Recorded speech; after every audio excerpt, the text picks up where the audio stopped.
Hello everyone, my name is Moji. You're watching a Bitcoin Bubble news channel.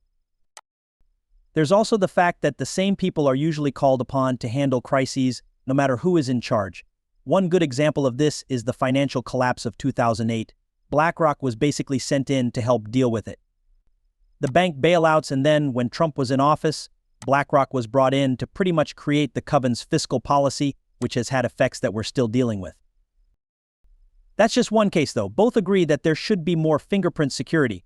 In the end, they both agree on digital ID and modifiable, viewable money, whether it's a CBDC or a private bank digital currency that can also be seen and changed. After the financial crisis of 2008, the world economy lost more than $2 trillion, and many traders and investors lost everything they had worked for their whole lives. The New York Federal Reserve hired BlackRock to help them keep an eye on assets worth billions of dollars that aren't doing well. BlackRock will help the government analyze and sell these assets. Details of the deal, which are still mostly unknown, were criticized by many, especially since BlackRock was helping to sell assets while also helping its private clients buy the same assets. This was seen as a conflict of interest by some. Take a look at this conflict of interest. The plans went ahead anyway, even though they were criticized. There's no question that BlackRock benefited greatly from them, as its assets under management rose from about $1.3 trillion to almost $7 trillion in the 10 years after the crisis. The company is now in charge of more than $10 trillion, and it has helped the Federal Reserve through two other crises since the Great Financial Crisis. The coronavirus pandemic in 2020 caused a lot of trouble in the economy, so BlackRock was asked to help the Fed steady the bond market.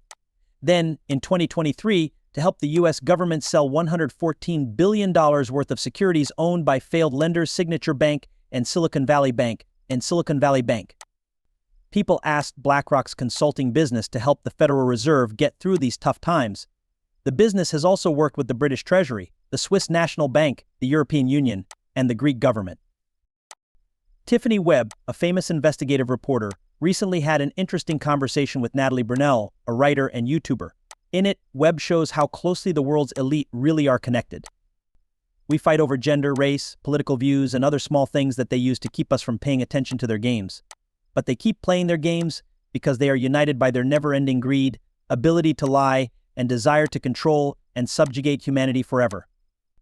Enjoy clips from Whitney's talk with Natalie. If you liked the video, please share it, give it a thumbs up, and subscribe to the channel to see more videos like this. Feel free to add to the conversation by leaving your thoughts and comments in the area below. Thanks for your help. And we hope you enjoy the film. I believe that things will get crazier as November approaches for this specific election. And I think that's kind of on purpose to try to get Americans involved in politics again, since I think most people are really tired of both parties and have already given up on them. Anyway, I think you'll keep seeing both parties try to get their supporters excited by doing things they haven't done before or in ways that aren't typical. I think that a lot of the same people will get what they want no matter who wins, because at the end of the day, a lot of the things that the American people are tired of are really just political plans.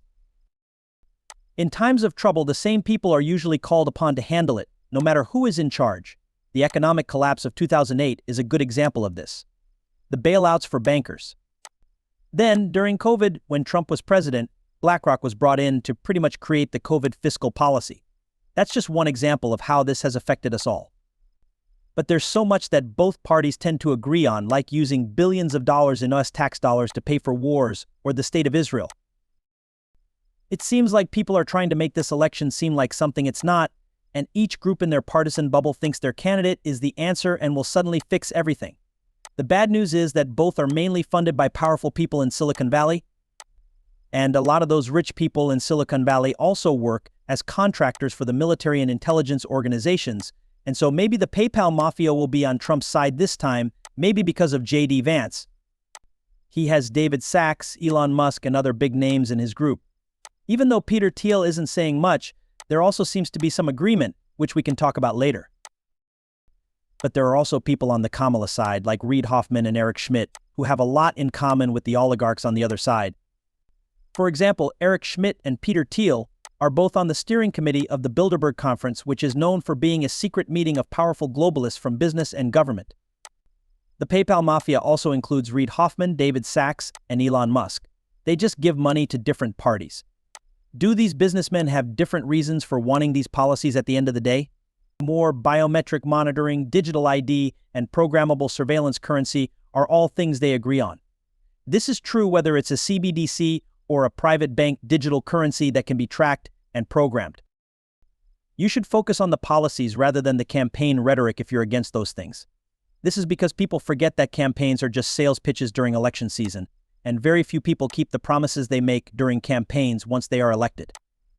One example is Trump, who said during the 2016 and 2015 campaigns that he would bring back Glass-Steagall, but then let banks get even less controlled once he was in office. Of course, there are also many cases of that with Democrats. Obama stands out because he was against the big banks during the 2008 financial crisis, and then his entire cabinet was picked by Citigroup, which may have caused the crisis and overturned Glass-Steagall to make it easier for the two banks to merge in the late 1990s. Anyway, this is the kind of thing that people forget, and it makes me dislike to bring it up. Some people don't, though. This is the kind of talk I like to hear during election season when people are really involved in their choices. Getting attached to people is not my job, though. It's my job to tell people of these candidates' records on these issues and what the policies they're talking about on the campaign road will mean. We fight over everything, but the forces that run the world are much stronger than that. This is exactly how it works when people ask how a few people can control the 8 billion people who live on Earth. These people are always very focused on their goals. They may argue about how to get things done, but they never lose sight of what they want to do. Of course, this is what people like Whitney Webb have been telling us for years. Digital IDs, money that can be programmed and watched, a global ESG credit system, and a you'll own nothing and be happy reset, all of these things are part of the plan. Additionally, it will be easier to fight these evil plans if we can all agree that the global leaders and the ruling class are really the same thing. We need to go back to Whitney's video.